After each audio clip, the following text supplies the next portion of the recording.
నమస్తేనండి YouTube ప్రేక్షకులకు ధన్యవాదాలు. ఇది మరుగుమందులు ఉపయోగించే చెట్టండి. ఈ చెట్టుని మరుగుమందులో ఉపయోగిస్తాం. ఈ చెట్టుతోటి మరుగుమందు లిక్విడ్ అనేది తయారు చేస్తామండి. భార్యాభర్తలకు, ప్రేమికులకు, లవర్స్‌లకు, అత్తాకోడళ్ళకు, విడిపోయిన భార్యాభర్తలకు ఈ మరుగుమందు లిక్విడ్ అనేది ఒక్కసారి పూస్తే చాలండి.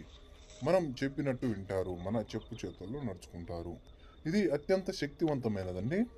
ఇది అత్యంత శక్తివంతమైనది. మనం కోరుకున్న వ్యక్తికి ఒక్కసారి పెడితే చాలు. మనం చెప్పినట్టు మనం చెప్పు చేతుల్లో వచ్చేస్తారు. మన వెనకాల కుక్కలా పడి ఉంటారు. ఇది అనేక రకాల మూలికలతోటి మరుగుమందు అనేది తయారు చేస్తాం. ఒకటే చెట్టు కాదండి. 12 రకాల చెట్లు, 9 రకాల కాయలు, 7 రకాల వేర్లతోటి మరుగుమందు అనేది తయారు చేస్తాం. మనం పెట్టిన 3 రోజుల్లో మన చెప్పు చేతుల్లో వచ్చేస్తారు. ఎలాంటి వారికైనా ఒక్కసారి పెడితే చాలు. మన శత్రువు అయినా కానియండి, మనం ప్రేమించిన వ్యక్తి అయినా ఒక్కసారి పెడితే మన వశం